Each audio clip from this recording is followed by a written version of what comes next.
स्वागत है हमारे चैनल द एम्प्लॉयमेंट होम में। आज हम लोग दामोदर की सहायक नदियों का अध्ययन करने वाले हैं। हम जानते हैं कि दामोदर की 13 महत्वपूर्ण सहायक नदियां हैं। आज हम लोग उनमें से कुछ महत्वपूर्ण सहायक नदियों का बात करेंगे। आज हम लोग दामोदर की उन सहायक नदियों के बारे में पढ़ेंगे जिन सहायक नदियों का वर्णन झारखंड के किसी भी किताब में विस्तार पूर्वक नहीं दिया गया है। आज हम लोग दामोदर की उन सहायक नदियों को बहुत ही विस्तार पूर्वक फैक्ट कॉन्सेप्ट के साथ साथ मैप के द्वारा एक एक बिंदुओं पर अध्ययन करेंगे ताकि झारखंड से पूछे जाने वाले सवाल आपके गलत ना हो। जेपीएससी और जेएसएससी के द्वारा इन बिंदुओं से सवाल उठाए जाने की संभावना बिल्कुल है और इन्हीं सब प्रश्नों का जवाब देकर सिलेक्शन पाया जा सकता है। इसलिए आज के वीडियो को आप अंत तक ज़रूर देखिए। अगर आप हमारे चैनल पर नए हैं तो चैनल को ज़रूर सब्सक्राइब कर लीजिए ताकि आने वाला वीडियो का नोटिफिकेशन आपको मिल पाए। ये हमारा पार्ट 2 है। इससे पहले के पार्ट 1 में हम लोग दामोदर नदी का संपूर्ण अध्ययन कर चुके हैं। अगर आप इससे पहले के वीडियो को नहीं देखे तो इस वीडियो के डिस्क्रिप्शन में उसका लिंक है, आप इस वीडियो को देख सकते हैं। और डिस्क्रिप्शन में हमारा टेलीग्राम चैनल है, आप टेलीग्राम चैनल से ज्वाइन कर सकते हैं। आज हम लोग दामोदर की सहायक नदियों में सबसे पहली नदी जमुनिया नदी का अध्ययन करने वाले हैं। हम जानते हैं कि ये दामोदर नदी है, जो ब्लैक वाली नदी बनाई गई है दामोदर नदी है। ये झारखंड के 6 जिलों में प्रवाहित होने के बाद पश्चिम बंगाल में प्रवेश करती है। पश्चिम बंगाल में 4 जिलों में प्रवाहित होने के बाद हुगली नदी से मिल जाती है। इन सभी बातों का अध्ययन पिछले क्लास में किया जा चुका है। तो दामोदर की 13 महत्वपूर्ण सहायक नदियों में 2 ही ऐसे सहायक नदी है, एक आपका भेड़ा नदी, दूसरा आपका साली नदी। यही 2 नदियां हैं जो दामोदर के दाएं तट पर अपना जल गिराती है। बाकी सभी नदियां दामोदर के बाएं तट पर अपना जल गिराती हैं। तो जमुनिया नदी जो दामोदर की एक महत्वपूर्ण सहायक नदी है, ये दामोदर के बाएं तट पर अपना जल गिराती है। जमुनिया नदी का उद्गम जो है वो हजारीबाग जिला से होता है। हजारीबाग जिला में एक प्रखंड है, एक ब्लॉक है जिसका नाम है विष्णुगढ़ प्रखंड। विष्णुगढ़ प्रखंड में एक स्थान है जड़मुनी। इसी स्थान से जमुनिया नदी का उद्गम होता है। तो जमुनिया नदी का उद्गम हजारीबाग जिला के विष्णुगढ़ प्रखंड में स्थित जड़मुनी नामक स्थान से होता है। उसके बाद यह नदी हजारीबाग में प्रवाहित होने के बाद गिरिडीह में प्रवेश करती है और गिरिडीह में बहने के बाद यहाँ पर जो जिला है इसका नाम है बोकारो और इसके बगल में जो जिला है इसका नाम है धनबाद। तो जमुनिया नदी हजारीबाग और गिरिडीह इन 2 जिलों में प्रवाहित होने के बाद यह नदी बोकारो और धनबाद की सीमा में प्रवाहित होती है। बहुत ही महत्वपूर्ण पॉइंट है, आपसे पूछा जाएगा एग्जाम में कि झारखंड की कौन सी ऐसी नदी है जो धनबाद और बोकारो के बीच सीमा निर्धारित करती है, प्राकृतिक सीमा बनाती है। आंसर होगा जमुनिया नदी। तो जमुनिया नदी बोकारो और धनबाद की प्राकृतिक सीमा बनाते हुए या धनबाद जिला में प्रवेश करती है और धनबाद जिला में एक टाउन है जिसका नाम है महुदा और महुदा टाउन में एक गांव है, एक विलेज है जिसका नाम है लोहपिट्टी। तो धनबाद के महुदा शहर में एक गांव है जिसका नाम है लोहपिट्टी। लोहपिट्टी नामक गांव में यह दामोदर नदी से मिल जाती है। समझ में आया बात है ना। उसके बाद अगर हम देखें तो इसकी लंबाई यानी जमुनिया नदी की लंबाई लगभग 150 किलोमीटर है। यह नदी कुछ प्रमुख स्थलों से होकर गुजरती है, यानी कुछ प्रमुख स्थल है जो जमुनिया नदी के तट पर है। उदाहरण के लिए इसरी, गोमो, डुमरी, भेंडरा, ये कुछ स्थल है जो आपके जमुनिया नदी के तट पर है।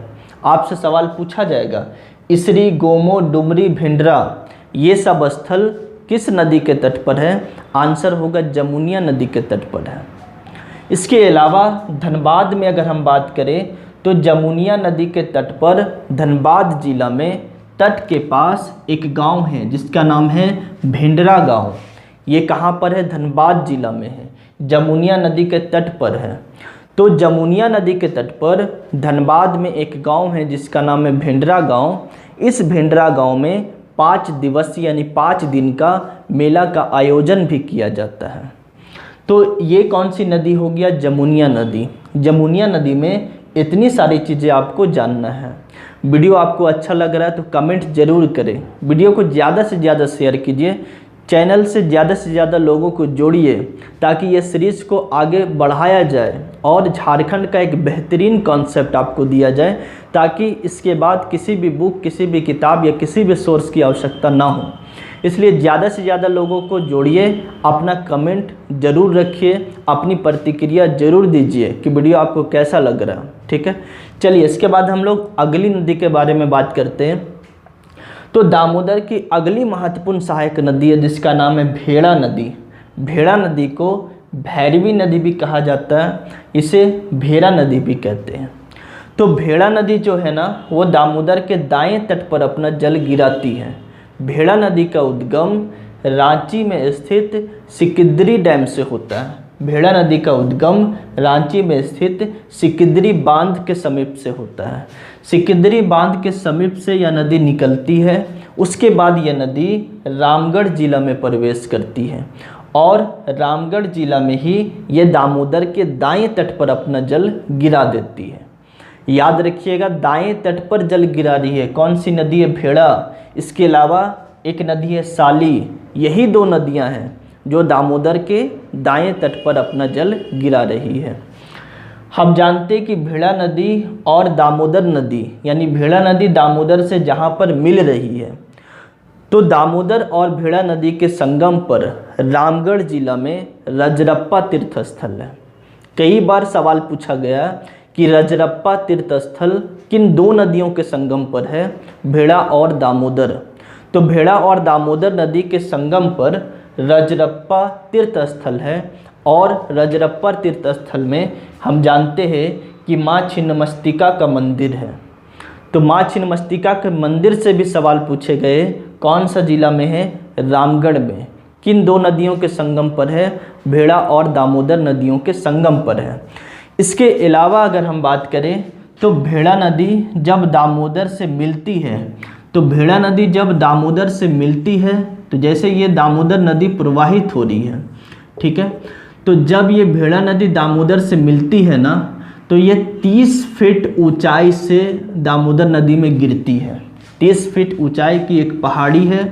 तो भेड़ा नदी जब रामगढ़, रांची और रामगढ़ में प्रवाहित होने के बाद जब दामोदर नदी में मिलने का समय आता है तो ये 30 फीट ऊंचाई से दामोदर नदी में मिलती है। और जब 30 फीट ऊंचाई से दामोदर नदी में मिलती है तो भेड़ा नदी के द्वारा एक जलप्रपात बनाया जाता है। इस वाटरफॉल का नाम है रजरप्पा जलप्रपात। आपसे पूछा जाएगा रजरप्पा जलप्रपात किन दो नदियों के संगम पर है? हम कहेंगे दामोदर और भेड़ा नदी के संगम पर रजरप्पा जलप्रपात है। किस नदी के द्वारा बनाया गया है? भेड़ा नदी के द्वारा ये जलप्रपात बनाया जा रहा है। और रजरप्पा जलप्रपात किस जिला में है? रामगढ़ जिला में है। इसके अलावा अगर हम बात करें तो भेड़ा नदी पर एक बांध भी बनाया गया है रामगढ़ जिला में। रामगढ़ जिला में भेड़ा नदी पर एक बांध बनाया गया, एक डैम बनाया गया है। इस बांध का नाम है भैरवा बांध। बहुत इंपॉर्टेंट पॉइंट है, आपसे सवाल पूछा जा सकता है। भैरवा बांध किस नदी पर बनाया गया है? भेड़ा नदी पर। भैरवा बांध किस जिला में है? रामगढ़ जिला में। तो रामगढ़ जिला में भेड़ा नदी के पास या भेड़ा नदी पर एक बांध बनाया गया है जिसका नाम है भैरवा बांध। भैरवा बांध रामगढ़ जिला में एक प्रखंड है जिसका नाम है गोला प्रखंड, और गोला प्रखंड में एक गांव है जिसका नाम है सोनाई गांव। तो भैरवा बांध रामगढ़ जिला के गोला प्रखंड में स्थित सोनाई गांव पर स्थित है। सोनाई गांव पर बनाया गया है। इसके अलावा इसी भेड़ा नदी पर रजरप्पा के पास ही, रजरप्पा तीर्थ स्थल के पास ही इसी भेड़ा नदी के ऊपर में नदी पुल बनाया गया है। इस नदी पुल का नाम है छिलका पुल। आपसे सवाल पूछा जाएगा छिलका पुल किस जिला में है? रामगढ़ जिला में। किस नदी पर बनाया गया है? भेड़ा नदी पर बनाया गया है। इसके अलावा अगली जो दामोदर की सहायक नदी है उसका नाम है साली नदी। साली नदी झारखंड में प्रवाहित नहीं होती लेकिन दामोदर की सहायक नदी है। साली नदी पूरे तरीक़ा से पश्चिम बंगाल में प्रवाहित होती है और पश्चिम बंगाल में एक ज़िला है जिसका नाम है बांकुड़ा। तो साली नदी पश्चिम बंगाल के बांकुड़ा ज़िला में ही प्रवाहित होती है। यह निकलती कहाँ से? साली नदी का उद्गम पश्चिम बंगाल के बांकुड़ा ज़िला में कोरा पहाड़ी से होता है।